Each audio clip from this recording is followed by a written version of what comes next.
Okay, otherwise we can start, and I see that Christian could join us as well. Otherwise we can start, I think. So maybe to remind a bit the context of this seminar, we traditionally had a seminar in the Louis Laboratory for Urbanism, Infrastructure and Ecology of the Faculty of Architecture. That was a physical seminar, and after the lockdown, we decided, we had no choice anywhere as you all, to move online and to open it up, but not to make it a public event neither, because we wanted it to remain, more a place where we can discuss, let's say, and where we don't have just conference style, let's say, events. The research, and because Marco has moved to Roma 3, I think in the last few months we decided to open up to a test, I think the first time a seminar cycles between Louise and Roma 3 Department of Architecture, but of course that is open to other participants, and of course the fact that we do it digitally help us to have maybe more, let's say, geographically spread contact, let's say, or network, let's say. The tradition is to discuss or to start with more theoretical issues, so to try to discuss, to give the floor to participants that want to introduce a theoretical issue, and at the same time to show the application in applied research in architecture, urbanism and design. And I think that's how it will take place today. Maybe I should remind, we had really, just before the lockdown, we had really exciting seminar, one on decoloniality by Alvaro Mercado, that is not here today, and Daniela Cofre, that was really very interesting. And another one by on transition studies that was also very interesting to get a critical perspective on the boom, let's say, of transition studies. I suggest I give the mic to Marco to introduce a bit more of the topic of the general seminar, and maybe I move the screen so that you can see the three events within which this one is taking place. Good morning, everybody. My name is Marco. I used to work at ULB, and now I moved since recently into Rome, the university, I study Roma 3, and that's how the idea of the seminar came out. Geoffrey actually was already organizing this kind of this activity, and we proposed to enlarge it in order to reach a wider public, and also to reinforce the collaboration between the two, the Faculty of Architecture La Cambrota and the Department of Architecture of Roma 3. Yes, the idea of the seminar is quite large, but at the same time, I think it's it's very meaningful for the time we are living. I think everybody is, it might sound a bit paradoxical to try to go from research to design, passing by, to practice, passing by design in this time, because everybody probably feels the need to go out again, to be active and to experience space and the other, let's say. And yes, I think this is probably the right time to talk about that. Over the last years, it's clear how the hands-on urbanism, for example, had a lot of success. But what is coming now, it's probably unclear. Probably we have the right, and we need to claim again to try to bridge research and practice, and to see how they irrigate each other. To rethink now probably about more than solutions, to think about responses for the future, and the future probably is already today, yesterday. So that's why the very idea is large, is really this bridge between theory and practice, passing by design. Yes, but we feel this is a real need. There is the real need to continue to talk about it and find ourselves, be found ready to start to act again. So the three seminars, so this is just, I think, the first three we organized, but we would like, and also it would be great if the participants have proposed in the coming weeks to schedule other seminars over the coming months. So as I said, the spectrum of topics is quite large, but every time we try to move from theory to practice. The first intervention is the one of today, is inventive methods, amplify, probe, speculate. The very focus is participation, and I mean the speakers is a group, interdisciplinary group of architects, sociologists. So Rafaella is an architect, Greg is a sociologist, Giulietta is an anthropologist, Thomas is an interactive designer, and Guillaume a designer. And they are really challenging the borders of participation, and we will listen about how they are doing that from them soon. The second seminar is for the 12th of June. Sare and myself we talk about nature-based solutions, and the idea is how can we move from this, let's say, very sort of dogma of nature-based solutions we find in any kind of research nowadays that have something with the environment to the reality, and we will talk about a case here in Brussels, in Belgium. And the third is the 26th of June, Healing, Architecture and City. We will have three presenters.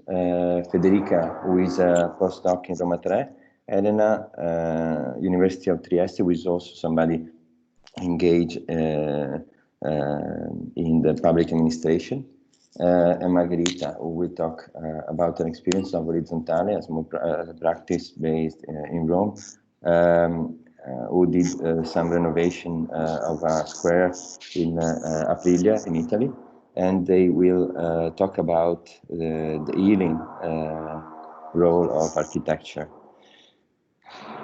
Voila. So I will leave the floor to Rafaella, I think, to start. Maybe we will just so you can see our faces. I don't know how it works but just so you can see what the faces are with the name. So I'm Guillaume. I'm a designer from LUCA School of Arts, and I'm part of Urban Species. Rafa, your mic is off. I'm Rafaella, also part of Urban Species, and I'm an architect. I'm Greg, I'm a sociologist, and I'm also part of Urban Species, and I'm a researcher at ULB. I'm Giulietta Laki, also anthropologist and also part of Urban Species at ULB, Université Libre de Bruxelles. Hi, I'm Thomas Laureyssens. I label myself as an urban interaction designer, and I'm a researcher at LUCA School of Arts. And I'm going to share some slides now.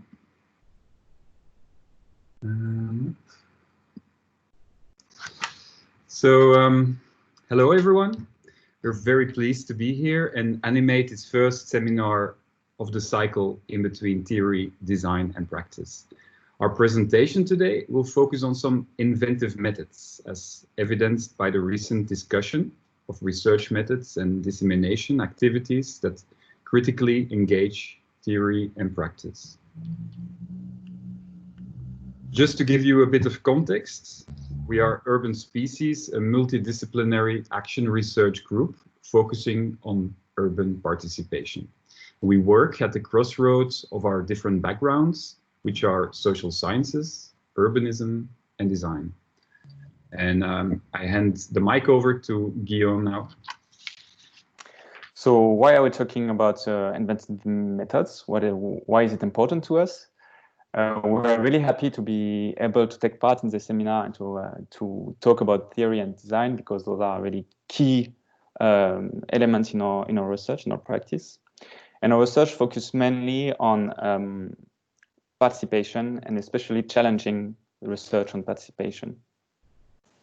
We do that through 3 tracks. The first one is challenging the discursive bias.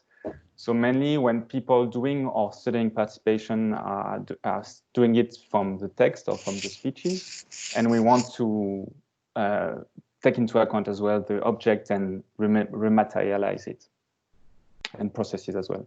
The second one is extending the scope of participation, taking into account unforeseen forms and overlooked participants, for instance, hard to reach publics, or silent reality, or even non-human others.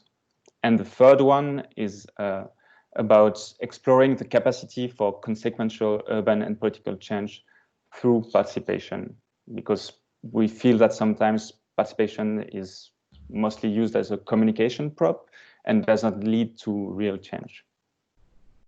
With those 3 main challenges being laid out, I will leave the floor to Giulietta. So these challenges actually resonate with current renewal and the interest of politics of method in social sciences, architecture, urban planning, design, and the arts.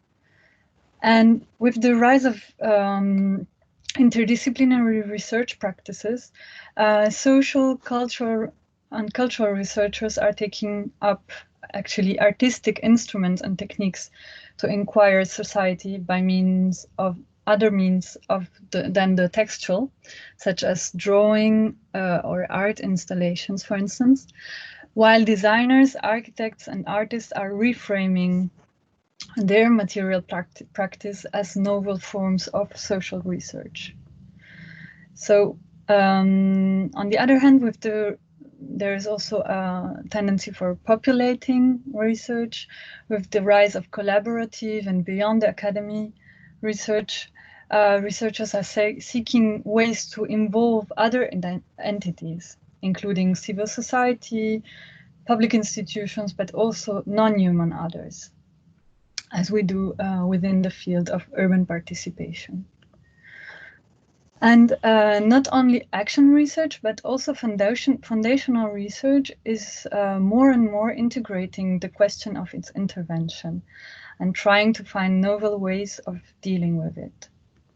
So these are 3 seminar works we are drawing on today, 3 key publications paving the way towards an increased and more creative responsibility of the academic world, we could say.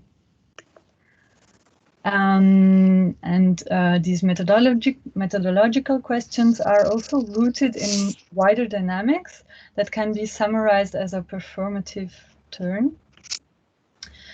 So let's have a quick look at it more historically. During the 60s, actually, it was all about the performativity of language, the speech act theory of Austin. To say something is to do something. And then from the 90s onwards, this was extended to bodies, the performance bodies, critters, objects, materiality, and techniques. So it's no longer inert. The stuff of the world is acknowledged to act and perform with and beyond us. Secondly, the human exceptionalism was put into question, and ontological and political agency to non-human other was acknowledged. Thirdly, acknowledging the performativity of research means also to recognize that methods are not neutral nor innocent, that they bring realities into being. So one of the specific outcomes of the performativity turn is more specifically the performativity of research methods. In the main, we could say that this is about challenging the representational paradigm in investigations, questioning scientific approaches that claim to be neutral or innocent, and thus acknowledging the performativity of research methods and instruments in which they have more than an epistemological quality, but also gain an ontological dimension, meaning that they bring into being realities. Or to elaborate with the words of John Law, method is not a set of procedures reporting on a given reality. Rather, method is performative. It helps produce realities. As realities are not definite or fixed once and for all, it is actually crafting and recrafting realities or versions of the world. And if reality is malleable, then it can be remade in other ways. But this brings us to the ethical part, meaning that if you want to make things different through method, and what to make, and unavoidably arrangement with the political implication. In the end, it is a question about how things could have been or could be otherwise. So if methods bring into being realities, different methods bring into being different realities. This implies that you can be more or less inventive with methods and the realities they help bring into being. Next slide, please. Next slide, please. So on a general note, inventive methods are about rethinking the link between what is and what could be, between representation and intervention, knowledge and creativity. It is against neutrality. Methods are internal to the problems they seek to address and cannot leave them untouched, as the researcher cannot position himself outside of the subject or object that he is intervening in or studying, and not to acknowledge the performativity of the research methods, but start from there to invent social life. In the words of Lurie and Wakefield, methods by which the social world is not only investigated, but may also be engaged. Indeed, it brings about a question of how methods contribute to the framing of change. And aiming at enabling change is not only about as the complex, contradictory, and the uncertain, but also as everyday, routine, and ongoing activities. Inventive then means to seek to realize the potential of this engagement, whether this is as intervention, interference, or refraction into a given reality. How the knowledge of change need not to be limited to what is going on now or predicting what will go on soon, but rather be a matter of configuring what comes next. But what does this mean then to mobilize inventive methods? What does it aim at? Well, it aims at what Mares and all call inventing the social, which exists in creatively combining, representing, and intervening, thereby seeking to transform the ongoing practices that constitute social life as occasions for social inquiry. And although social studies have long described the performative effects of their methods, the point now is to deploy them. In this, the difference between performativity and invention is not only a theoretical, but also a methodological question to be addressed in specific practices of research. And we will end this introduction with the call of Mares, Guggenheim, and Wilkie. If to inquire is to participate, and it is impossible to avoid intervention, then we may as well try to become good at it. That is, to learn the artful diligence and responsibleness of experimentation. It is to this experimentation that we will now turn with the collection of empirical examples in which we and others we've invited over the past years have devised devices and interventions to inquire into the possibilities of inventing the social. Yes. So, next slide, please. The previous slide. Amplify. Yeah, thank you. The path towards the becoming good at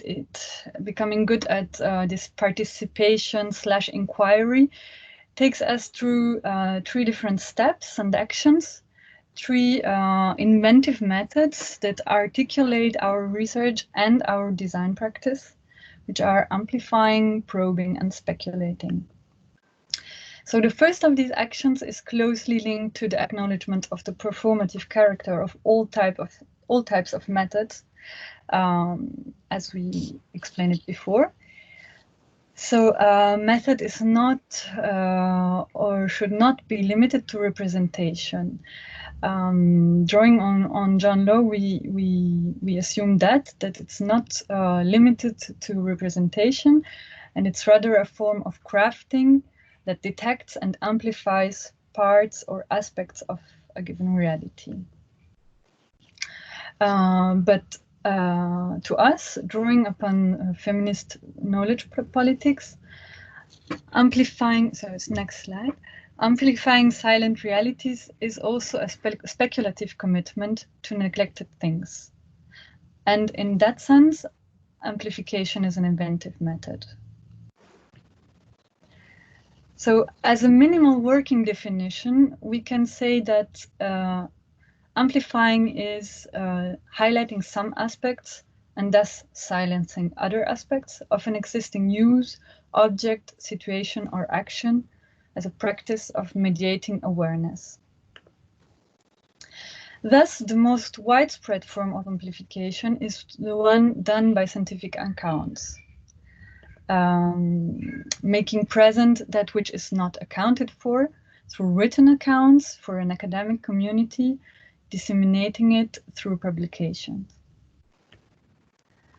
But there's more than only the ethnographic amplification. We also try to develop in situ embodied and immaterial, so material or immaterial forms of amplification. So we extend this to the ethnographic amplification to these others we are experimenting with. The simplest form of material amplification we have realized within our action research is probably this kind of taping sessions, where we highlighted with a simple tape frame objects likely to be included in our ethnographic accounts. Without taking these objects out of their urban environment, we made them visible or more visible on site for passers-by. Our intervention was using simple means, very similar to those used by other people physically and materially voicing their concerns in public space. We were pasting paper tape discreetly and without permission. For this material form of highlighting, the action of the researcher became extremely visible. He or she was exposed to passers-by, questioning the action itself as well as the choices. And the audience was, of course, different from the one of a scientific publication.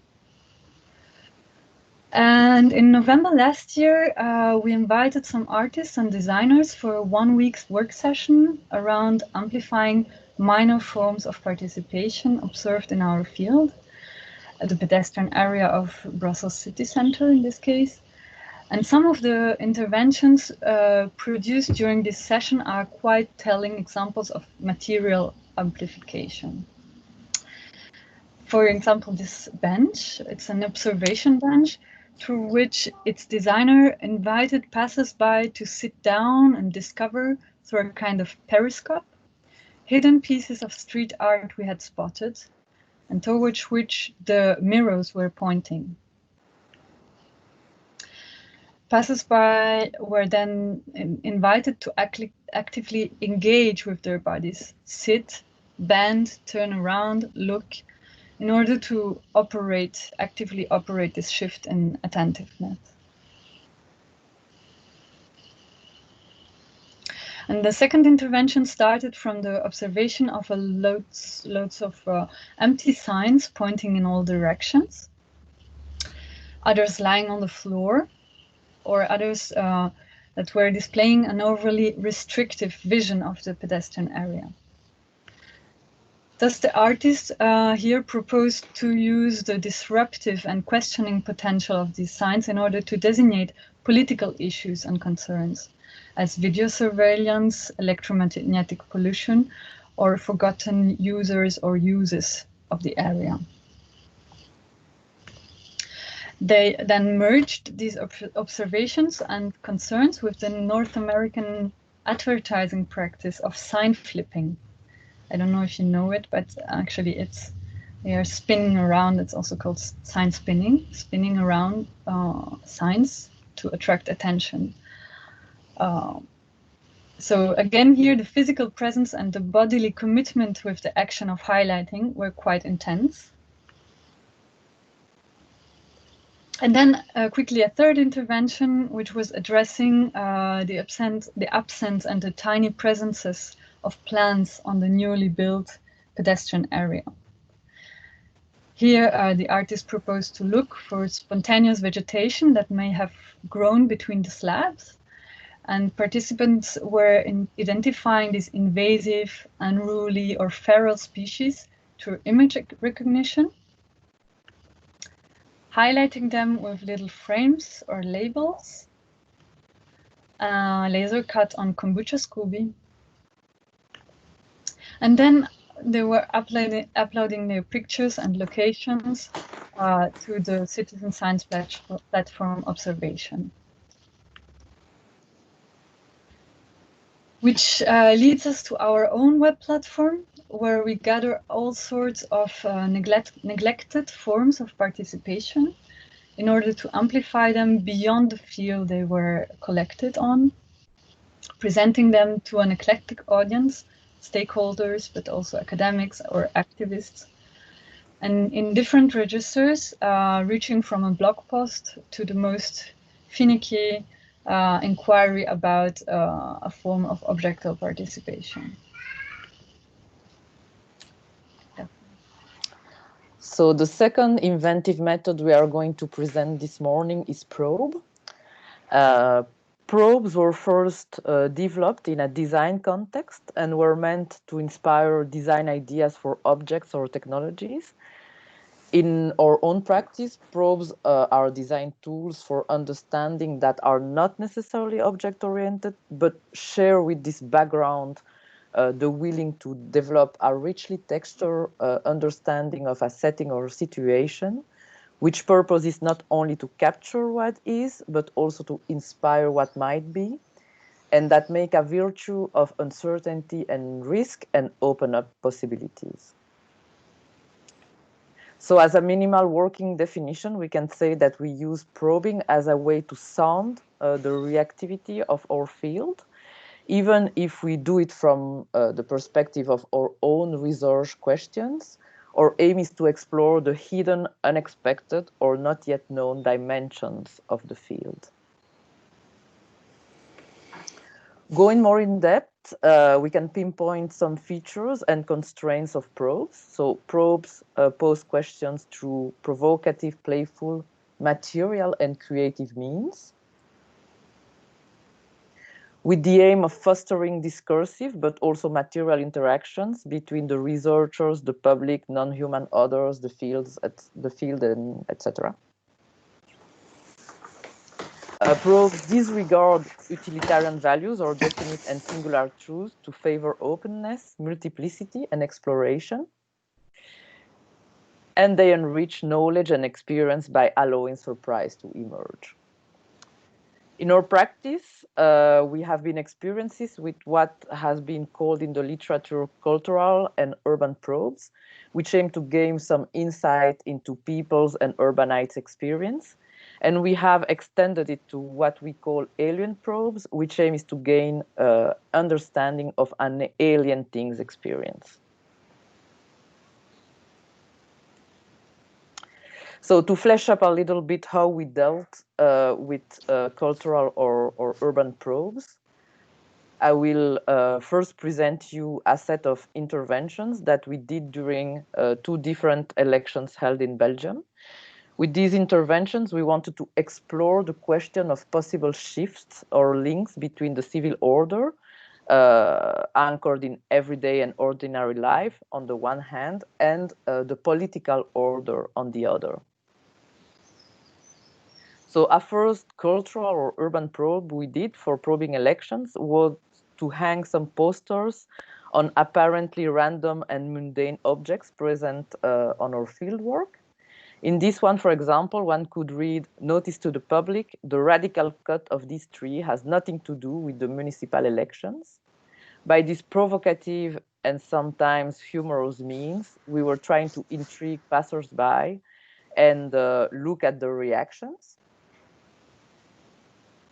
but also to gather fragmentary clues about what kind of objects, subjects could spark their interest in that period of elections, or even trigger a public debate. To speed up a bit the process, we posted the photographs of these posters on social networks without much success, we must say. Although the humoristic aspect was picked up by some passers-by, as we could verify by doing a quick survey of the social networks. In a further intervention, we kept this humorous and questioning approach to attract the public to a free and independent library of electoral platforms. The ambiguous status of the library helped us to engage conversations with many interested passers-by, allowing us to sound and capture their relationship to the vote, their political commitment, as well as the issues that they felt should be put forward by politicians. Even though that intervention was quite successful, we realized that it mostly attracted people who were already interested in the elections, and that it remained too focused on discursive interactions. So during a second iteration of probing elections, we tried to increase the capacity of our research devices to adopt other modes of communication than verbal, and to meet and welcome more diversified interests. We have sought to deepen the potential offered by the multiplication of registers, so playful, humorous, serious, committed, by proposing a set of probes that offer more diverse takes than the written text or discussion, such as gesture, posture, or images. We also work on ways to get people to respond or research questions through completing the probes in personal or even creative ways. The set of probes embedded in the research device allowed us to meet and exchange with people as diverse as those who frequent the square we were on. With each of these people, we engaged in conversations, often quite intense, about the elections, about other ways in which they can contribute to society and its future, on the reasons they have for doing so, and in return, the different ways in which politics impacts their lives, including very practical issues. Now, to flesh up a bit more what we mean by alien probe as inventive method, I will present you the Devogram, which is a small mobile broadcasting robot, kind of a research companion species that can also be seen as a cultural or urban probe, in the sense that it seeks to foster curiosity of passers-by and promote spontaneous and multivocal interactions triggered by its presence in the public space. But that can also be seen as an alien probe, in the sense that it offers the researcher and the public some glimpses of what it is to be a thing. By crafting it or interacting with it, we have to ask ourselves or try to understand how it works, how it looks, or how it behaves. And by doing so, we start an exchange that leads more fundamentally to acknowledge the specific agency of this non-human other.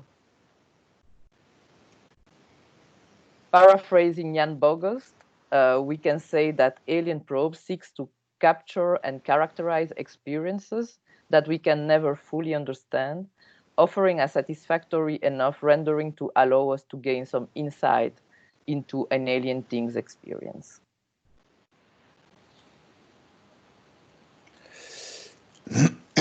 Finally, for speculation as an inventive method, speculative thinking has gained traction in philosophy over the past decade, and of recent, speculative approaches have also emerged in social research and design research as a method, from speculation as a knowledge practice to speculation as a making practice.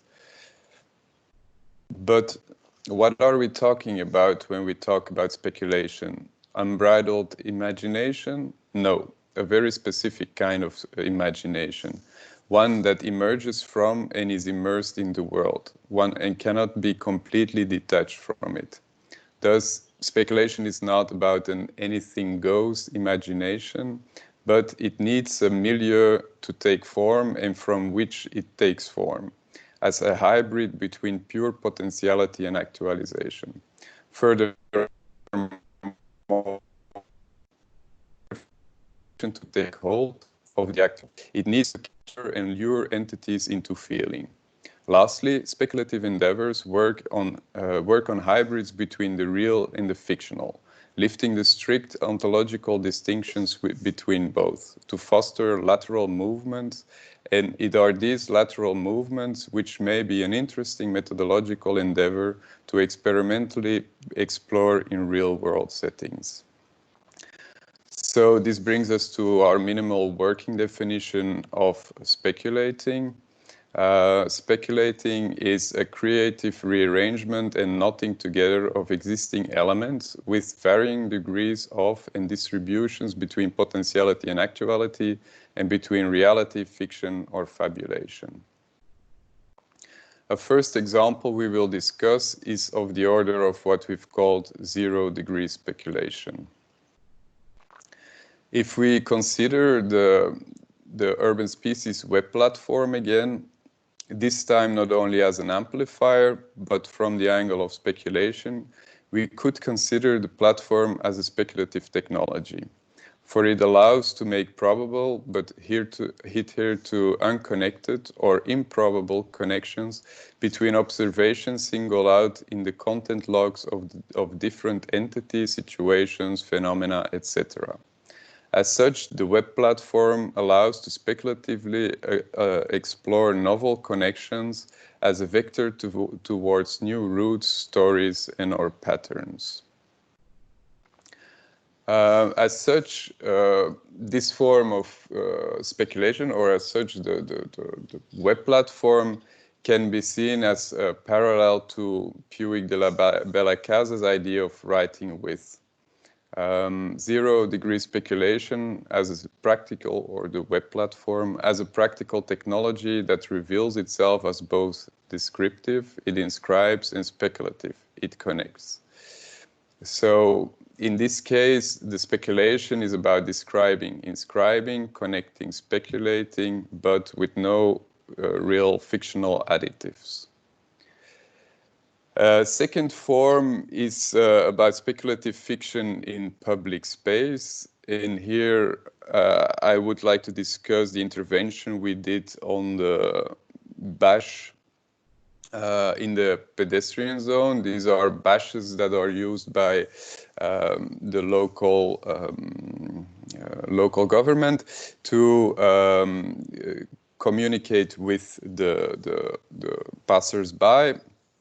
But having observed lots of inscripted annotations in the form of humoristic and critical détournement of the official bash, annotations that point to matters of concern other actors have but do not feature in the official version, Then we took these graffiti annotations and redesigned the bash to include these elements in a novel material semiotic knot, thus converging the real and the so-called fictional by convincingly tying them into existing reality. As you can see, the two different bash before and after. So the redesigned bash have been reintroduced into the pedestrian zone. And as such, we suggest an alternative present and try to open up othered and subjugated narratives. With this, then, we may make a parallel with speculative fiction, which is a subgenre of soft science fiction, in which real concerns that also exist, yet under the radar, are amplified by mixing them and knotting them together in a speculative fictional proposition. In short, speculation here, in the form of the bash, acts as a vehicle to travel between coexisting worlds, wavering between the official narrative and subjugated narratives, by incorporating neglected things and matters of concern and making them public to intervene in the social and potentially spark public debate about what is dissented by groups of actors which find themselves excluded from the official public debates. And then a last application of the speculative method as inventive method brings us to a still, namely to if speculative fiction is about staying close to the actual dominant reality, speculative fabulation aims at stretching the so-called speculative perceptual bridge between everyday reality and introduced fictional elements. These latter elements could be said to be fabulatory as they question ruling truth about reality, prying into the interstice of a given reality in order to make it stutter. Take ghosts, for example, a much derided entity in the Euro-American world, yet one that continues to exert its agency, as Vincent Desprez would say, and in merit of being reinstored in the contemporary smart network city. We thus introduce the figure of the ghost in one of our participatory co-design tracks in which we worked with school children of a local Schaerbeek school, bringing them together with the issue of sound quality in the city. But before we can turn to this specific case, we first need to contextualize a little bit more one of the civic tools we have been developing over the last 2 years, namely the Urban Species Lightbox. The Urban Species Lightbox is an urban display device for narration, signalization, and data visualization designed for placemaking and bringing awareness to urban issues, thus making it an ideal tool for speculative narration. As such, the Lightbox setup is for participatory design through appropriation, making figures, showing data, and by these design features, allowing people to minimally or maximally appropriate the Lightbox by designing their own figures and animate them in order to show issues of their concern, be they messages, data, polls, or other applications. Here are some examples of other ongoing participatory tracks, like the Ghost. There is another one on sound quality, one in which Fox has returned to the city. There is a project with an anthropomorphized cloud on the issue of air quality, and there's a project on the question of the presence of an absence of the Zenne River in the Brussels center. Coming back to the haunted helmet or helmet hanté case, in this particular case, we wanted to explore the experiences of urban kids have of urban sound quality. In order to inquire this, we set up a narrative environment in which the children were to think with ghosts. The ghost thus acted as a narrative device and a fabulatory one at that. We made them listen to urban sounds and let them imagine what kind of ghost may be involved. This sparked a lot of imagination. All of a sudden, the whole city was replete with spectral activity.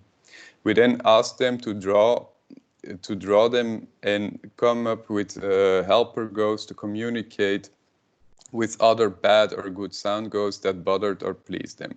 Finally, they could build these ghosts using the lightbox and animate them, literally invigorating these much derided figures in order to be set out in the city again, as an act of repopulating the city and our poor imaginaries, as Trivet et al. Or Isabelle Stengers would have it. In the end, this resulted in the making connections between hitherto detached worlds, the real and the imaginary, but also knotting together an urban issue, urban sound quality, its phenomenological qualities, urban informatics, and a fabulated figure.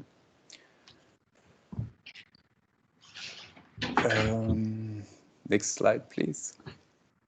So in this case, the applied speculative fabulation was mobilized to spark more than human imaginaries towards otherwise possible futures in which the ghostly is again part of the real. But not only that, as the kids engaged with what the light boxes could make them do or allow them to do expressively, how they learned to be affected in a novel way by urban sounds, and how the ghosts interfered, acted, refracted, surprised, and became present, where they were absent before. The kids were engaging with all these non-human agencies.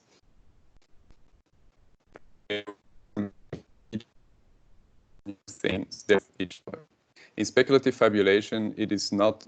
In speculative fabulation, it is on this fabulous note that we conclude this part of the presentation to move to a short conclusion on our take on inventive methods and the stakes of a renewed approach to urban participation that they can address. So for this conclusion, I would like to propose you to go back to our 3 challenges from the beginning, from the core of our research, which are: how can we challenge the discursive bias in participation? How can we extend the scope of participation, both in forms and in participants? And how can we explore the capacity of participation for consequential urban and political change? Well, we think that those 3 methods, probing, amplifying, and speculating, can help us with that. For instance, can amplify overlooked, non-traditional, or unforeseen forms of participation. It allows us to probe with more than discursive objects, artifacts, and interventions, and it helps us speculate to make other worlds possible, worlds that are unseen or unconstructed yet. So with that, I would like to thank you for your time, and of course, we're really happy to answer the questions. Well, thank you very much for this very synthetic and super well-prepared presentation. I think it was very impressive work. I think the scope was very clear, so to move from the, I would say, the conventional form of participation center on giving voice to human, if I may say, and to move to non-discursive aspect, but also to non-human realities, I would say. Thank you also to remain in the time, so it gives us time for getting to questions, but also maybe just to comments and to presentation of the different participants. The idea, of course, to remain with a small audience. We are a small number of participants. We are 25. Is of course that we can interact and maybe share other experience of other participants of the seminar. So what maybe we can check first if there are any questions, but also again participants that want to share their own research. We have the tools that is raise your hand, that you can see that is maybe a good way to interact, but of course it would be also interesting to just hear other people, and maybe move also to Marco to see if you have something to share. Again, it's a good, if the person bringing or writing question could also introduce themselves, so we have an idea of who is interested in this kind of discussions.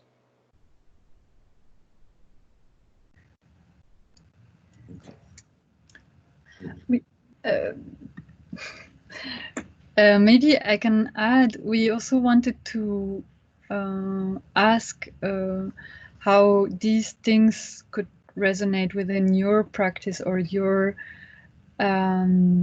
ideas of research by design, and like more bringing other practices as well. It would be really interesting for us to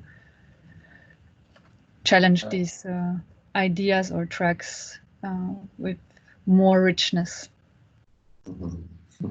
I think I see that Marco has raised his hand, and I'm sure there are some resonance with his own interest of co-design, let's say, which maybe the goal is rather different, but and the theoretical, let's say, starting point is very different, but at the same time, I think there are quite a lot of resonance, isn't it, Marco? Yeah. No, thank you for the presentation. I mean, it's a bit difficult, I have to say. I mean, you open a lot of paths, and so it's really also demanding, and it would be great to have your presentation once again in order to better understand all what you mean. But there is something. There are two questions I have. One is about the public. The other is about who does commission your works. And I'm saying that because many times in participation nowadays we figure out how processes are oriented to align people many times, and so to find solutions that are really concrete. And so sometimes are shortcuts also to get to something that is accepted because it's shared by, then we know, a group that is more or less limited. I mean, at least who is willing to participate, who is more engaged, who has more time for it, and so on. So I was wondering, on the one side, how do you, I mean, it seems that your practice is not extractive in the sense that there's not to come to any end, let's say. Sometimes we have the impression that your work is, again, speculative, in the sense, and then this is the first. So also for, I don't know whether now you were supported by a research grant or not. And then if you want to continue, how do you imagine to continue your work if there is only not any commission work, the second is about the public. I know every time we know, I mean, we know how it's difficult to have a very representative group when we try to interact. So how are you attentive to it? In what terms your initiative are able to embrace or to trigger the interest of large groups or diversified groups? Voilà.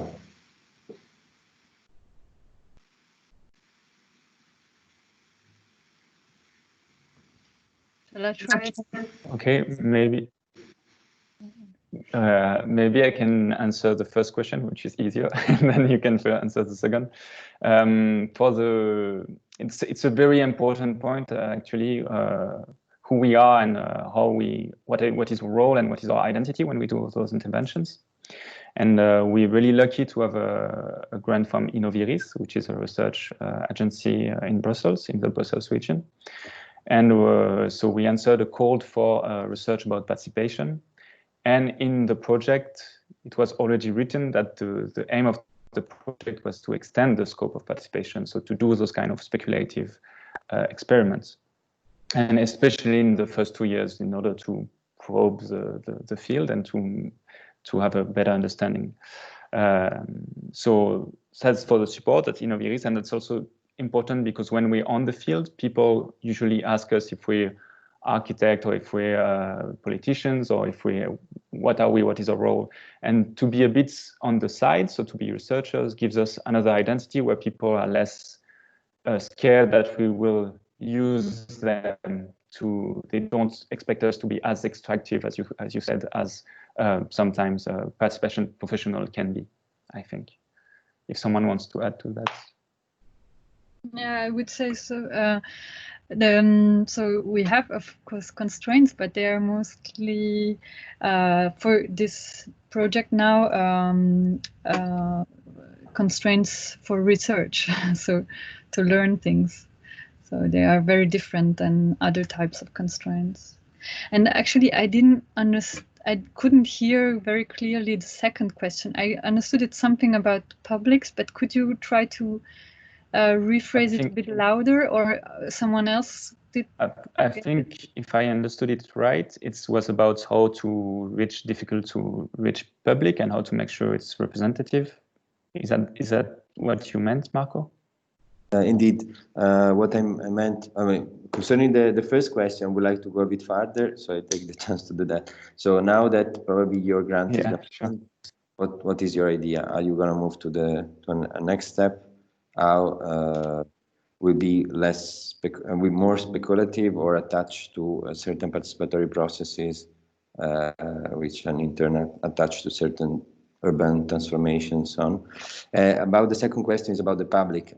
We know that one of the major problems is that many times when we have participatory activity, it's very difficult to reach a spectrum of people which is representative. I mean, is it something you question during your experiments? Okay. You want to go?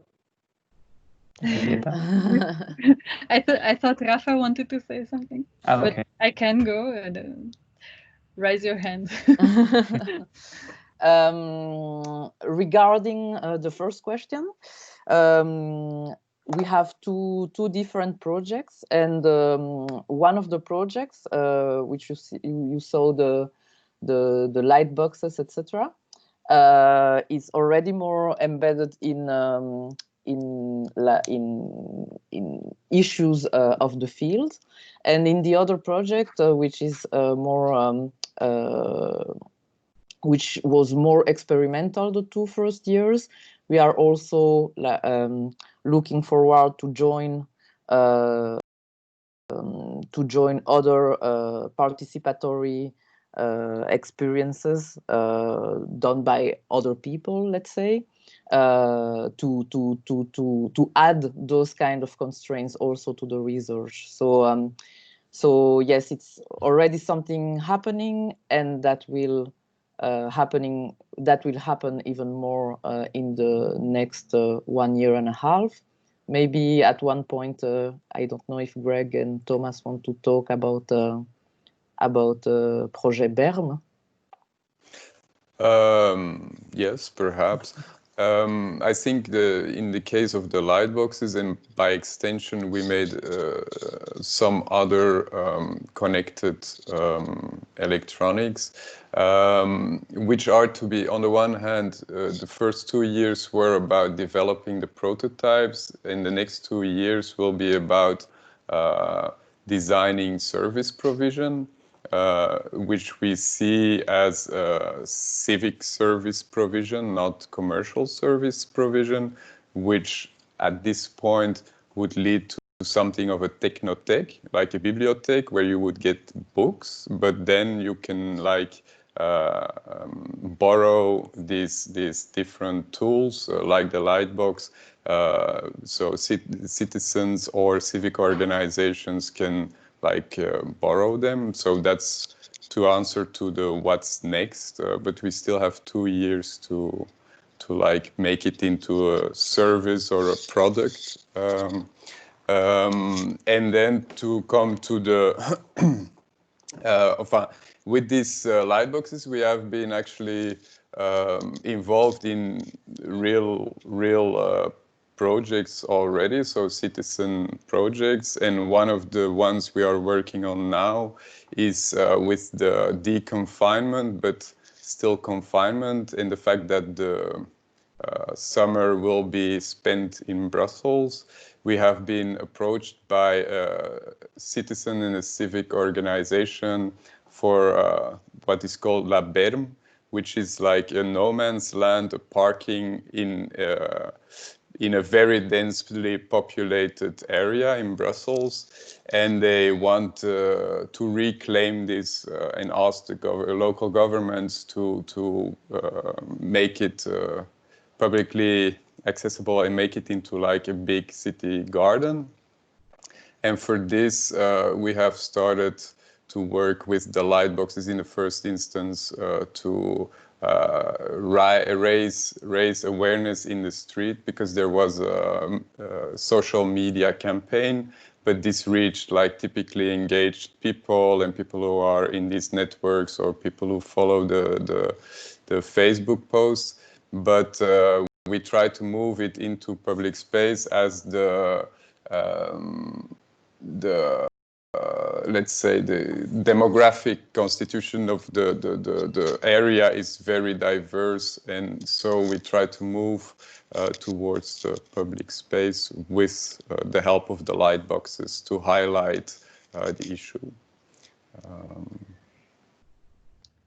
And maybe to add, for like a longer perspective, actually, we're really interested in this staying on the edge. So, of course, keeping the research dimension of it, we'd like to go further. Then, of course, it depends also from the occasions we'll have to be funded and things like that. But also staying within the city, within real concerns and issues, putting the hands in the mud, as we say. We like that part as well, and I think we need both to go on, and to be nurtured, and then something for the difficult to reach publics. I think we are really, that's one of our main concerns. It's of course one of the issues one core question of participation. So it's one of the reasons why we wanted to work on participation, or better go on working on participation. And I mean, it's difficult to say like recette or like recipes, but it's true that one key element for us to reach different publics, which was really present also in the presentation, is to be on site. So to be literally on the street. So as a way to be open to encounters. Because it's very strange that these lots of participation processes are going on actually in closed spaces where it's already difficult to get people in. So one, of course, is to be there, available for encounters, but being available for encounters, we know that it's also much more than just being there. It's also a lot of other questions, and authors, even though a bit far, as Vincent Desprez, also help us to think about this politeness of the encounter. How do you face another being? How, if you come with all your languages and issues, and you're already closing some doors. Actually, the encounter is always a question of displacement of yourself as well, and that's why we're trying to pluralize the aesthetics and the contents of our proposals and let them as open as we can to interpretation or to different forms of answer. And yeah, these elements I think are crucial for us for this being able to go towards diverse publics. And most of all, I mean, the way we get there, we try to get there, the way we try to do it is through observation. So ethnography and observation is really the means.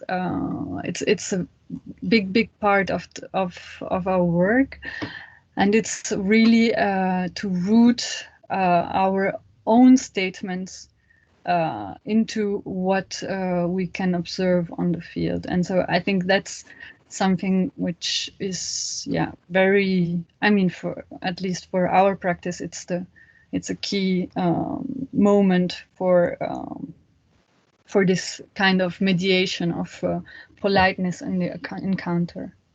Mm-hmm. From a design perspective, we are also keen in using ludic tactics, for instance, on a square, the Léon Square in Schaerbeek, for instance, we installed a large game, a physical game where four people could play with. And so through this play, through this attractiveness of the intervention, people came in and joined our workshops. So yeah, these playful elements and the aesthetics and a communication campaign that is like that we placed on the square. All this made that there's an attractiveness. There's like kind of a lure into the process, which often is effective way for us to engage.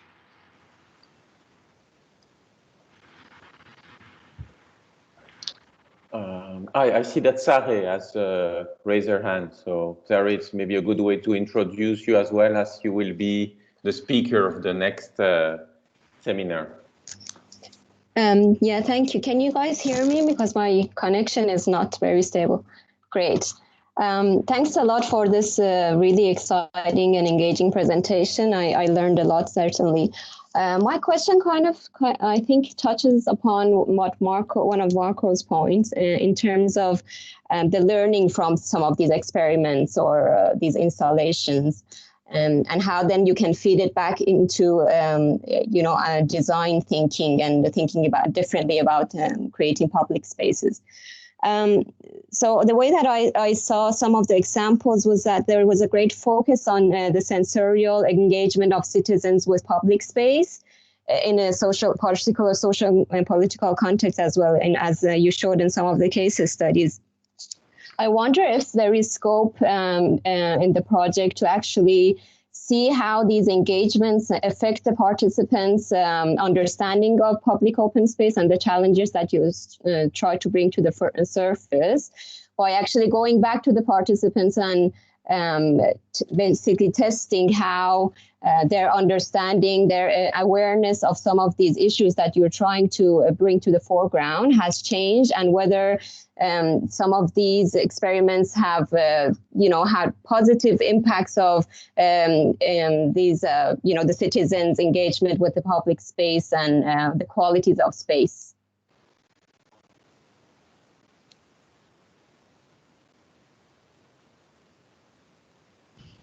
Shall I start? Then someone else jumps in. Yes, thank you for this feedback. It's true that it's also interesting to see how everyone rephrases what we just shared. So it's true that the sensorial part is very important to us. And I mean, it's on the list of the things we want to become better at also. And how to get feedback, how to evaluate, let's say, or assess what we have provoked, and also even what we have learned is a big issue, of course, for us, because as we are experimenting new methods, of course, it's not that we have sometimes it's more hard to know how to do these things because they are more new, and we are varying the ways of co-producing knowledge actually with our field. So it's of course it's a big challenge. We are making it's in different ways according to the type of intervention, because a lot of these interventions are really, or some of them are very short in time, and we also try to make, which are of course the most difficult to get back to the same people as they are passersby, for instance. We always try to design or to think about way to assess it or to keep traces or keep traces, at least pictures or the written notes or of the contribution and of the participation of people. But the more longer, how do you say that, Thomas? It's something you always. But the more longer chronology of the intervention, of course, is something we are worrying about, and we are trying also to make on other tracks, on other examples which are not that short and not only in the performative moment, let's say. So, for instance, there are longer collaborations with a set of publics, with a neighborhood, and in that case, it's a bit more easy to see, like, months later what has changed, years later what has changed, and things like that. But I think it's important to have different levels of engagement, even in time, for people, because not everyone is available for these long-lasting dynamics. If I can add to this, I think two of the things you said are quite important. So the first one is documenting on-site the intervention. So pictures, film, and also written notes and written accounts when we can. And also we invite people either to, for instance, in the probing election, they could take a picture of themselves, and they had a picture and we had a picture, so we have this sharing, and we could print them on the place. So those help us a lot, but it's true that in the long term, to assess the impact of those interventions in the long term, it's a challenge. We're trying to do it, I think, through 2 or 3 things. The first one is we keep being on the field. So we do intervention, but we still go back to the field every now and then and see if it had an impact, what impact it had, and how the field changed.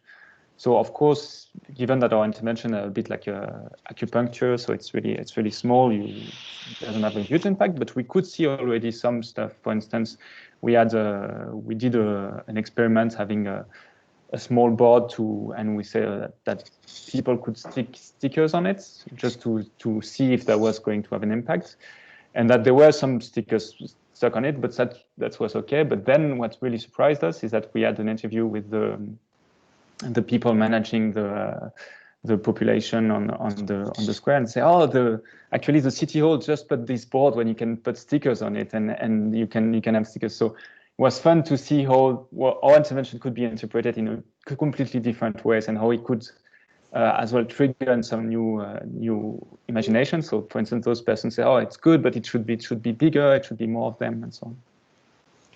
And so interviews with people on the street, and then we also try to monitor social media a little bit. So that's what we saw as well in Rafa's part when we saw pictures of our intervention. That's something we sometimes struggle with, because we don't want to. It's hard not to have any bias in it. So if we share it, then it's gonna affect all communities and not the communities that are on the square. So I think these geolocalized tags in social media helped us, but I don't think it's enough. And this long-term assessment is a bit tricky. On the other hand, and I think Thomas will talk about it, the other project we have is much more included in long-term projects. So the key for us is also to collaborate with local social organizations who are really embedded in the area, who know the problematics, and can truly assess also what the impacts is of our projects. So we typically co-create together with them. So they come up with an issue, and we think together and build it up. So then there's a phase where they can like place our interventions for a longer period of time, and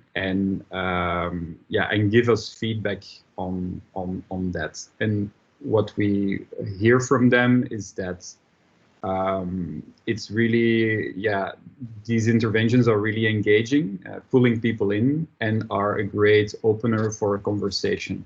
It's important to state that it's not just about the tools and interventions themselves. It's really about the collaboration, the going together from the social, and there as social actors, and our interventions. You can't really decouple them. So it's also true. There are ways, entry points in digging deeper through this conversation and observation. Yeah. And there's really a richness in these collaborations that are really valuable for us developing our tools. We see our tools as an important aspect of these tools is like how communities, but also these local organizations can start appropriating them, adapting them to hyper-local contexts. So it's not like one-offs, but it's like something more sustainable, also through their adaptiveness to through a variety of local situations. Because there is not just like all these different types of urban spaces. It's a real challenge, and different local contexts. It's a real challenge to design for that. So I think it's more, my opinion is that it's more into this like adaptiveness of the tool and the methods that there is a sustainability to be found. Maybe it's also important to stress that we don't, even if we work with other actors of participation in Brussels, we don't want we think a lot of them are doing very well their jobs. So we try also to add something, or to bring something a bit different from what they are already doing, because we don't have so much know-how, for example, in animating discussions and debates, for example, things like that. And that's the beauty and the interest also of these collaborations, is the fact that everyone is also able to add something to the whole.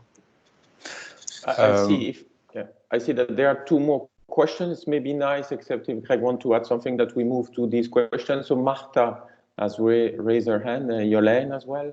But Greg, you want first to? No, it was just coming back just briefly on the question of measuring effects on opinion or expansion of knowledge or understanding about a given urban issue.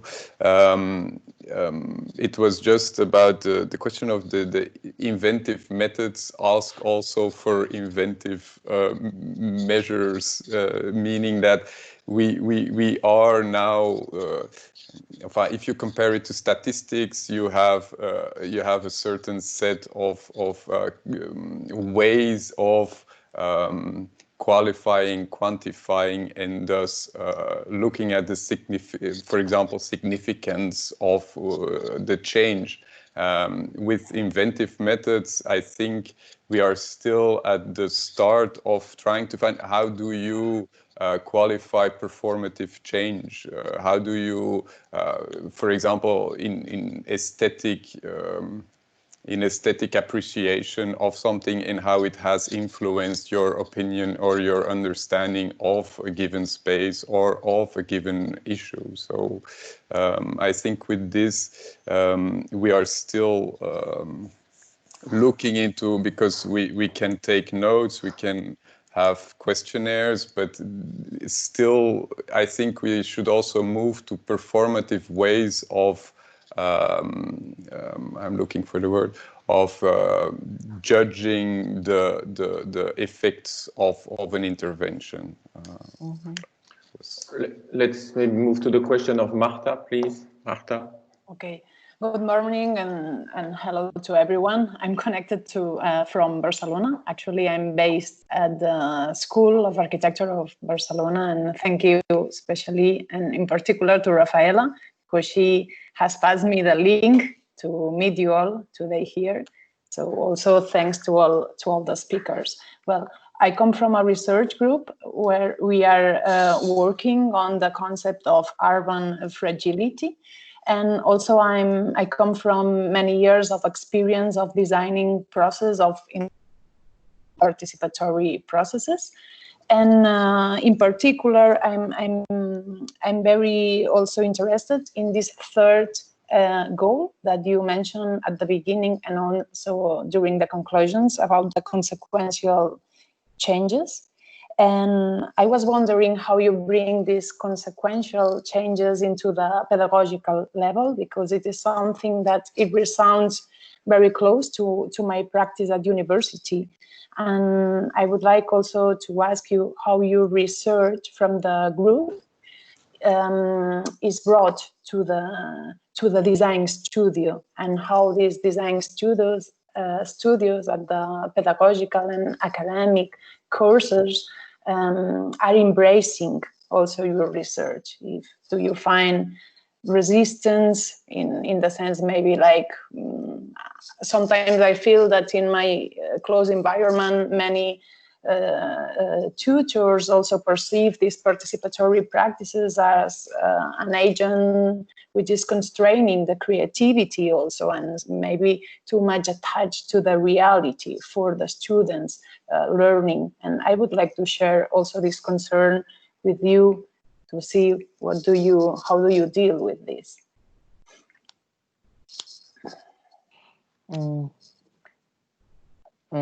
At least in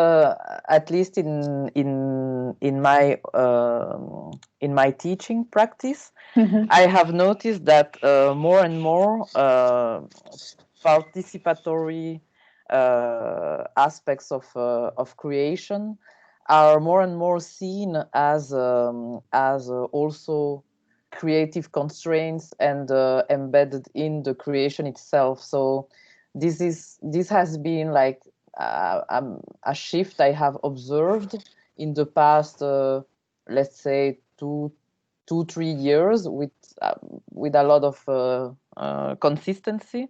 The fact that more and more to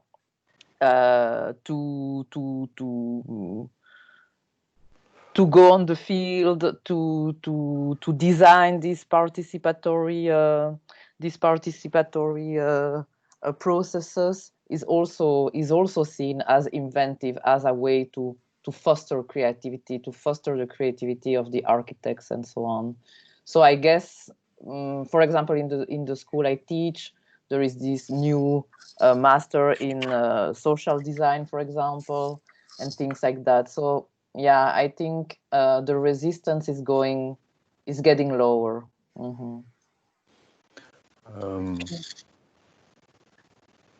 Thank you, Rafaella. Yeah, I don't know. For me, in my previous work, I worked on including disabled people into the design process, and notably people with a visual disability. But we used to do it also performatively, and at the start, it is good to have disabled participants in the process. So architects are very willing, although they see it as a question of accessibility. There, where we try to focus on experiential knowledge they have, which is othered in a lot of conceptualization processes. So the design process. And what I was trying to say was that sometimes it gets accepted because it is conventionally good to include, for example, disabled people.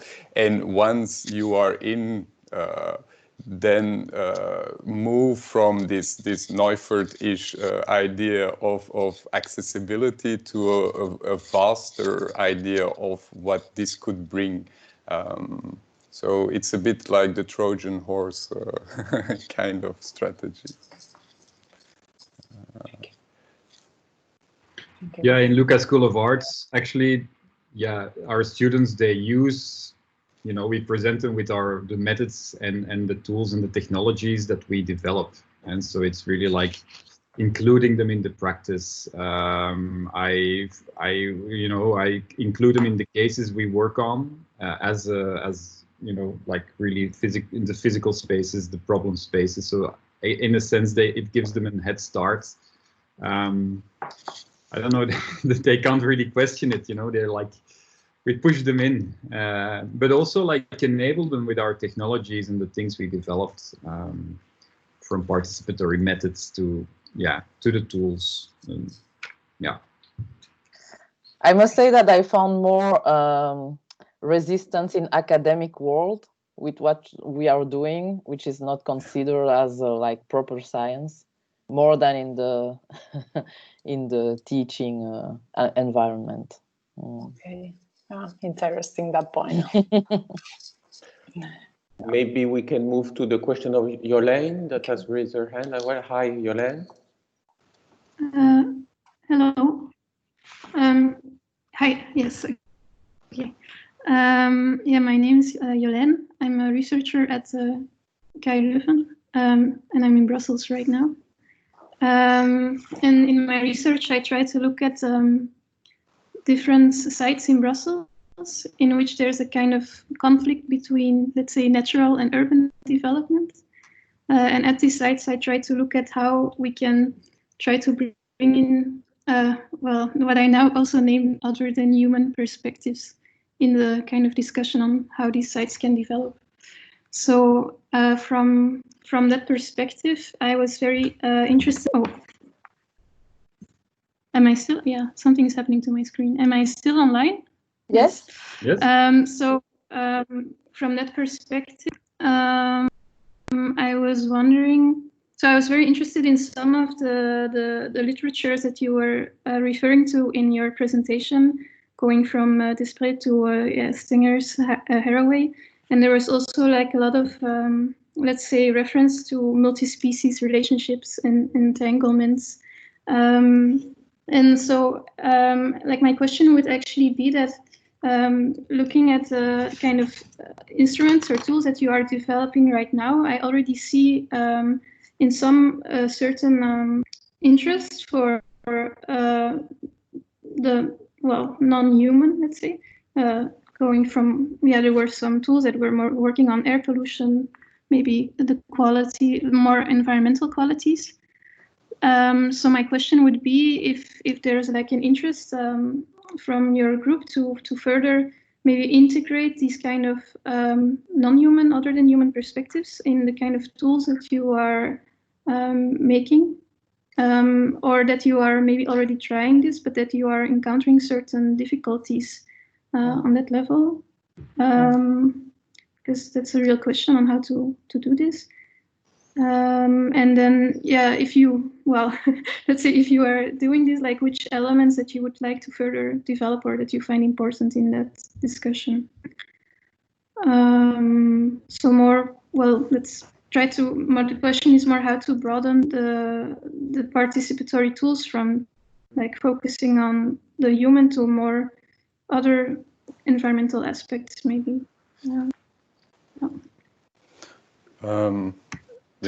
I don't know who wants to answer to that. But the more than human, today we haven't discussed it too centrally because we wanted to discuss some other parts about the rematerializing of participation. But the more than human, the question of the more than human and more than human participation is also quite central to our projects and to our interests. And then the question of how to broaden, I think it's to be chopped up in different possibilities. On the one hand, the one that you see most now, and which we are currently also a bit developing, is to build interfaces.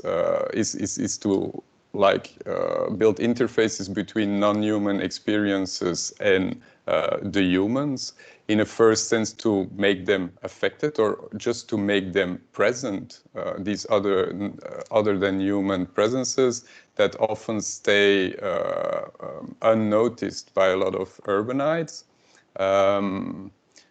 So the first piece would be then to build interfaces to make these more present. But this does not, this does not absolve the question of how to make present more than human experience and how to find the boundary, whether it is a metaphorical approach or whether it is allegorical approach. For instance, now we we're organizing a workshop next year at the Media Art Biennale in Amsterdam. No, where was it again? And this is a workshop exactly on trying to, because in the field it is still very nascent, very emerging, both in the field of HCI, so human computing interaction, where it is rather being activated now, but there's still a lot of questions of how to operationalize it. And so we are organizing this workshop together with a team from Australia with the question of how to build speculative media architectures in order to try to account for more than human experience, existences, and so on.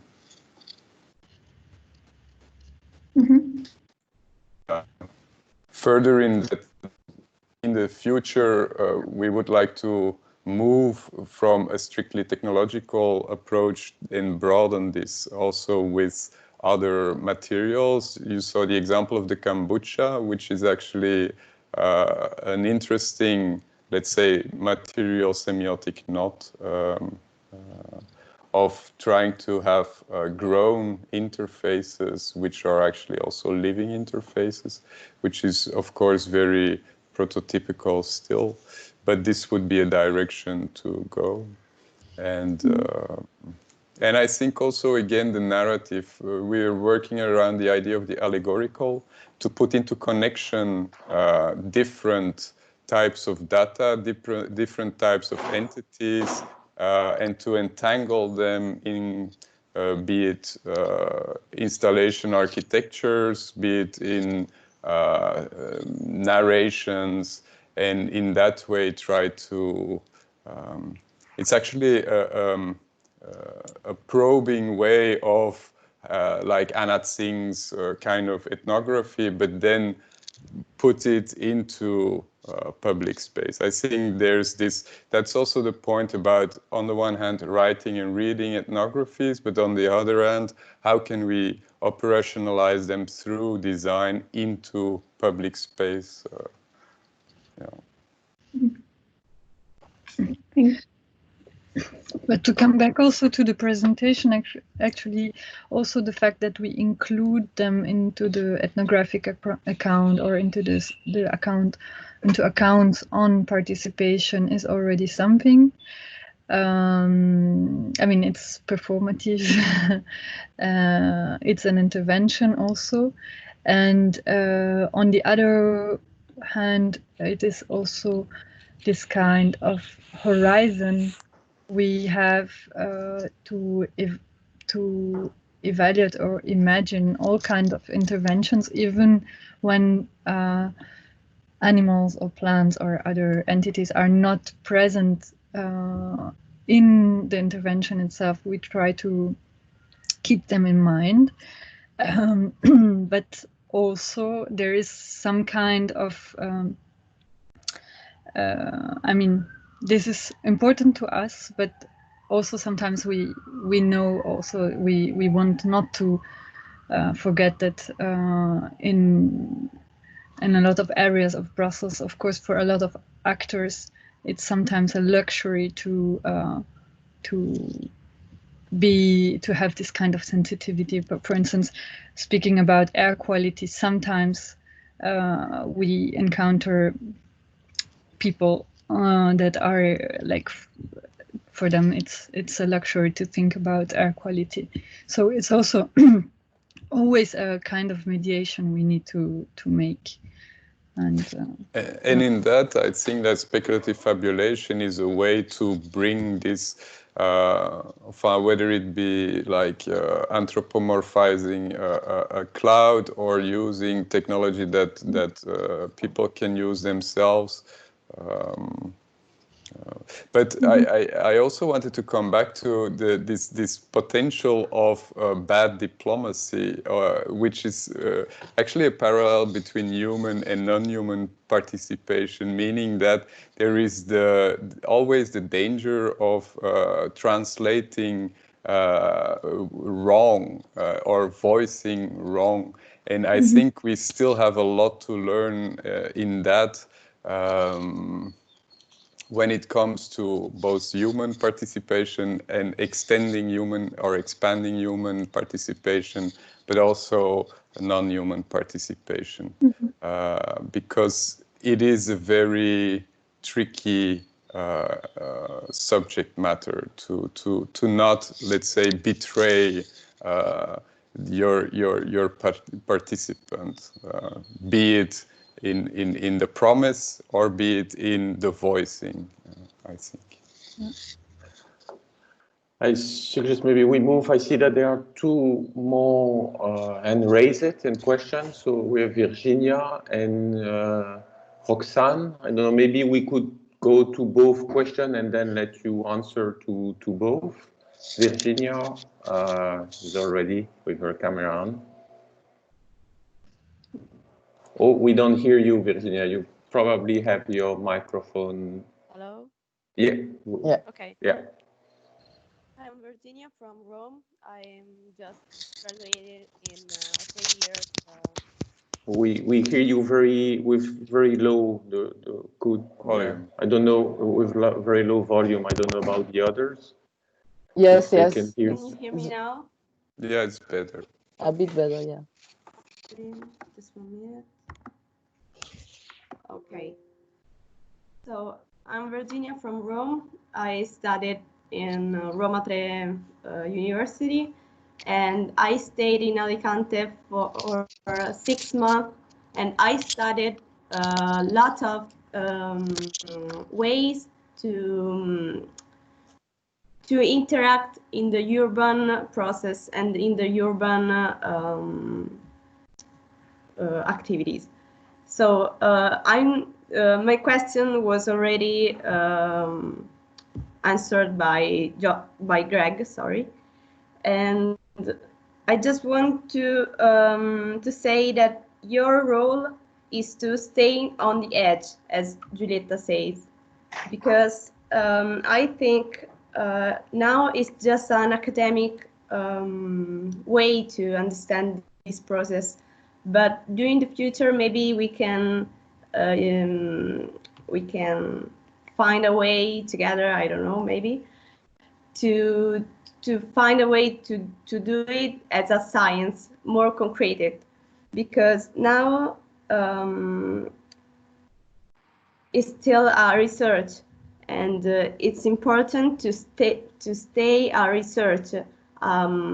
So your I mean, your things that you did in Brussels, I did it also in Alicante during architectural studio, and it was very interesting how people get interacted with it. But it's still, I think, a long process that we still have to continue, and we have to think about an aim, a specific aim, but not to run for it. We still have to keep performing in this way, because I think it's a long process. So I think we are in the right row. We are in the right sense. I mean, but don't run for it. Just staying in this process and keep challenging it with this performative stuff. So just thank you, and thank you. Thanks to you. Yeah, Thank you. We try to be cautious. Yeah. Because Yes. we know the path is quite difficult. Yes. Yes, it's also about this politeness of making acquaintance, of d'esprit, in which you can be anecdotal and hope to make a quick jump towards somewhere you want to be, but that does not make it. I think both for making urbanites connect to more than human, and for the more than human to enter research and participation and processes. It is a long haul, and it's I think you could, shortcuts are always the better way of getting forward. On the other hand, and that's something that I had when we were writing the application for the architectural biennale, was that there is this sense of urgency. We don't have, ideally you would see this develop, this more than human perspective, this more than human as a goal, a more than human future.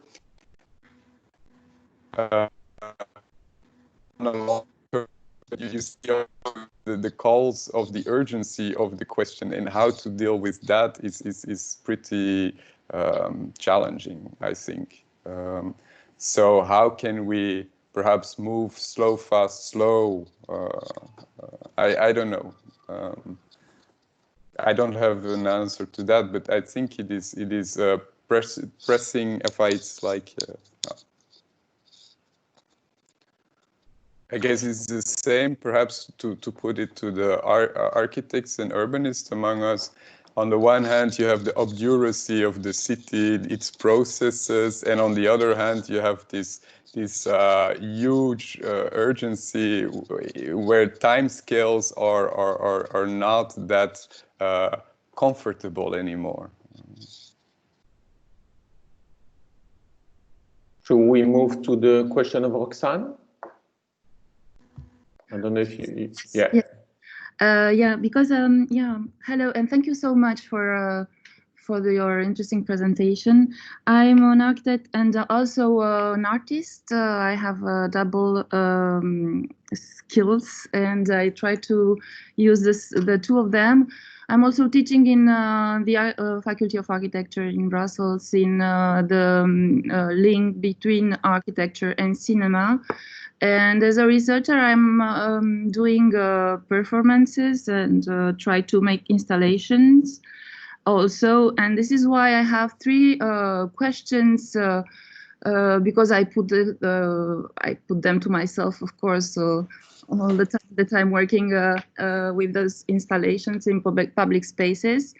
Which are the references of interventions that for you, that you consider successful, that you already saw or take notice that they already happened, The second one is why do you think that scientifically, what are the arguments to say that it's important to augment the awareness in the public space?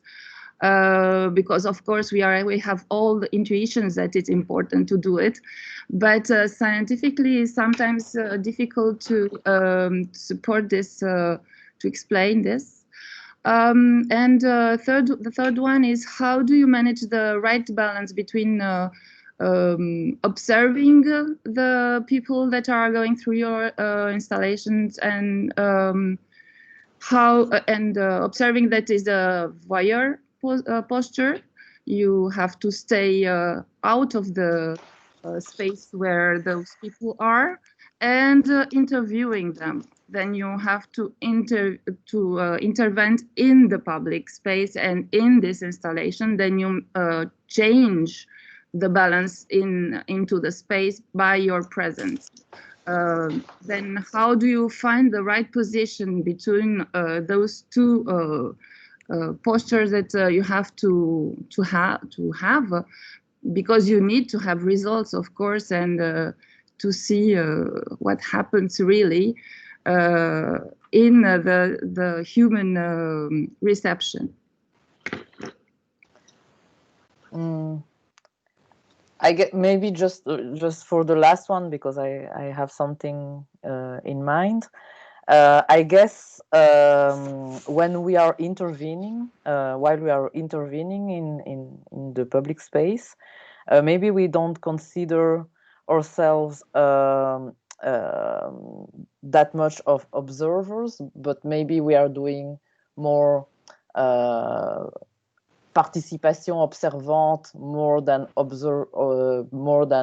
observation participante. You know the nuance between both. So first we are taking part and participating to our own interventions, but also trying to observe and record at the same time. And it's true that it's a huge challenge. And lately we have been thinking on how we could invite also other people to observe the interventions while they are taking place. Not only observe, but also produce some kind of a record of it. So, for example, your visual output. Yes. So, for example, the amplificaton Giulietta showed during the presentation.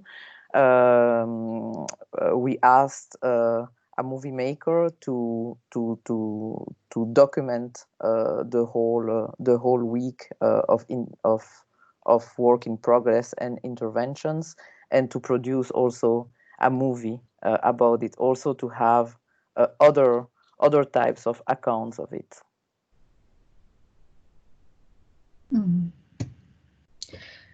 And the account, it was, we were not asking her just to document it, but also to have a personal take on it and a personal account, not in the kind of just objectivity or recording neutrally.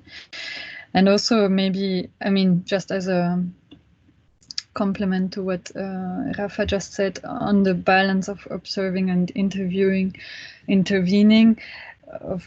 Of course, every kind of observation, it's not that you are out. It's more and more accepted also in hard sciences that the observer is present in the situation and also intervening to some extent into the situation. Yeah, so I don't know, maybe and there were two other questions. Maybe do you have answered for that already? No, can go. No, maybe for you asked about references of interventions or artworks or inspiration. And on the top of my head, I try to think about a few of them. And I think there's the Pérec text Tentative d'épuisement d'un lieu parisien. That is quite nice for the ethnographic value of it. But also that was remade kind of digitally by Kyle MacDonald It's called Exhausting a Crowd. And recently, more digital, to go back to data, Jolene talked about it and how to integrate into public space, because I think that's important as well, because we think a lot about data and air quality and so on, but the main problem we have is that how we display it and how we make it appear, where it makes sense and how we make it appear. And there was a nice project recently that I shared with the team. It's by Matsuda Naho, and it's called Everything Every Time. Well, those are most subjective references, but maybe the other team. Maybe one thing we didn't say is that we are quite aware that a lot of other people have done similar things that we are doing. If you think about all the happenings and performances from the 16 on, and yeah, a lot of things in public space going on for the last 70 years, I guess. But we are very aware of that, and those are also, of course, major references. But what we didn't say is also that we take a lot of inspiration of what we have observed. So mostly sometimes very small interventions in public space done by unknown artists or even, I don't know, unknown people. So we don't know if they are artists or not, or if they consider what they are doing as art itself. But yeah, we navigate and we get our inspiration from a lot of things we have seen, observed, or that we know from our past studies and so on. But maybe the difference is the way in which we deploy it, I guess. Mm-hmm. And all the thing is not about coming up with a new or the newest or even the most successful, maybe, but it's to find the right way to address the local situation and the local issues. So at least for us, it's about that. So our first position is mostly not the best practice, but the most adequate, the most I don't know, adapt, yeah, maybe for responsible kind of context. And but we also then we come back to the more longer perspective. We also know that this all to the situated, all to the local, all to the one sur mesure, on size crafted thing. Maybe there are limits in that as well. And so in the next 2 years, one of the things we want also to take up is the question of best practices and how to learn from other experiences without just transposing them or translating them without transposition to another context. So this is a main challenge to us, because we are a bit cautious about it, but on the other hand, it's also necessary to build on all the types of experiences that are there of the field and of elsewhere, and other historical moments as well. Okay, I think we have gone to all questions. I had the last question, and I suggest to finish there, as we are already over time, maybe to give them, say the last word to Marco, maybe to also inform about the next seminar that we will have. again, thank you so much for the different intervention, and it was very, very interesting discussion. I hope we can continue next seminar. The question I have actually relate to something that has already been addressed, but that I wanted to, in a way, address, let's say, directly, and is the question of the interaction of the form of participation that you suggest with the, what I would call the conventional way of commissioning urban space design and the conventional way of doing urban planning and urban design. And of course, you have suggested, you have talked about working on the edge of giving alternative way, but still, I guess when you will have to give the conclusion of your research project to innovators, they will, in a way, ask you how you can, you are thinking of generalizing that. And if we think, for example, of the space you have been working on, so the pedestrian, because most of your experiment took place on the pedestrian space of the center, I'm wondering how you think the new form of participation that you suggest could actually change this way of doing urban design and commissioning public spaces design. So in the pedestrian space was, as we all know, I mean, a grand commission 4 years ago and a political act by the city of Brussels to transform the space with a design that was suggested by an office of expert. There were some form of participation at the time that were involved within this commission. But so how do you think what you suggest as a participation could change or should not change and remain completely alternative and not institutionalized? Could we think, for example, that we should not think anymore of large-scale one-shot commissions like what we have done with the pedestrian, with one plan that was proposed as a time that is built afterwards over a 4 or 5 year period of time? Or again, do you think it should remain completely alternative and not being institutionalized and impact design of public space in the conventional way? I think we are very interested in the shifts between the institutional and the non-institutional, etc. So we are. I don't think we are like against institutionalization. Also because good things should be maybe should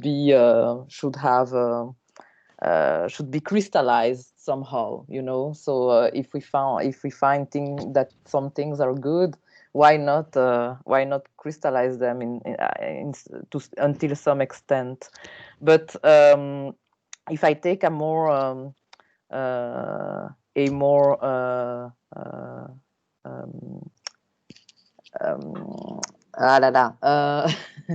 if I take an example, for example, we are focusing a lot on the small material aspects in public space. For example, small objects, small ways of participating, informal ways to participate to the public space.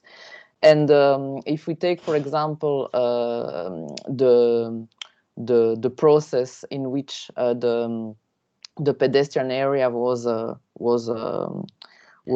put in place, with our lenses, we see that there were possibilities to involve citizens in other ways than classical forms of participation. If you take, for example, the test phase that was put in place, in fact, they put that test phase in place mostly to convince Brussels citizens that the project that they were pushing was a nice and interesting project. But if you take into account the possibilities of the things they put in place, for example, benches, games, ping pong games and so on. We see there a lot of possibilities to really to think of other ways in which they can involve citizens, for example, in the making of the pedestrian area.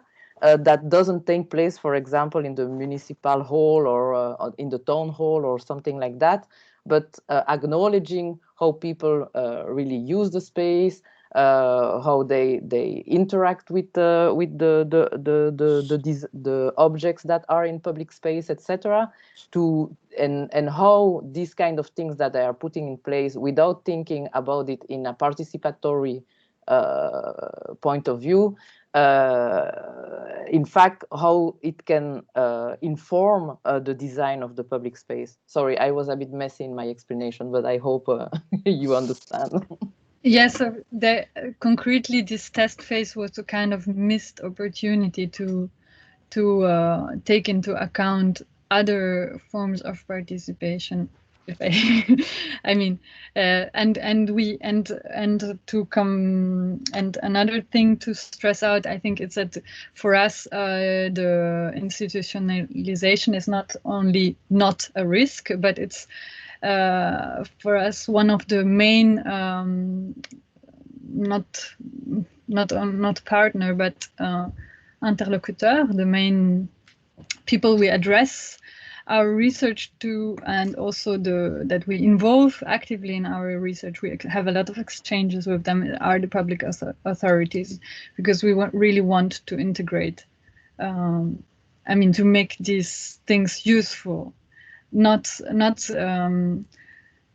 don't, of course, we don't want to give up anything of the experimental potential of them, but still it needs to be possibly integrated by institutions. Okay. Do you think we can conclude? I wanted first to, it's very exciting to start with such a reflexive action group, which so it basically opens our seminar cycle with a lot of questions, actually, and that's what we like as well. And I wanted just to stress that personally I like very much what also Virginia stressed, to stay at the edge. To stay at the edge means to be political without maybe a purpose, or being there human on humans with all your devices. And the fact that what Geoffrey was saying, actually, how you will position yourself according to the urban transformations is something we probably look at in the coming years because we are curious. And let's say Metro Lab, which is an urban lab you may know in Brussels, we try also to position ourselves in the process of, let's say, in many design processes. And one of the classic is the definition of objectives, the financial, then there is the financial support, and then we have the implementation of the project, the program, the development. And what we understood is many times when the definition of objective is there is not such room for opening the debate and say, let a wider public to express what they need, what are their desires. And then in the second phase, which is the development, and when the project is finished and open up, what is the program then? Sometimes it's very fixed and not flexible. So I was, according to what Greg was saying, your coming project in the parking lot of the parking lot, it seems something, staying at the edge means probably staying at the beginning, at the very end of the project somehow, it seems to me, like a way to raise attention, saying, okay, there is something that exists, is going on. Yeah, I don't know. But let's see what will happen in the coming years to your group. I want just to remember that the coming meeting, it will be nice to have you all in, is on the 12th of June, between 10 and 11:30. And we have Sare, who is present and who will present work on net-based solutions, and myself we try to establish a bit a dialogue of between, again, research and practice when passing through design. And then the other one is on the 26th of June with Healing Architecture and City. Thank you very much for your presence, your questions, your inspiring presentation. And I hope to see you again next time. Thanks to you. Yeah, thank you very much. Thank you, Geoffrey. Bye-bye. Thank you, all of you. Thank you. Bye.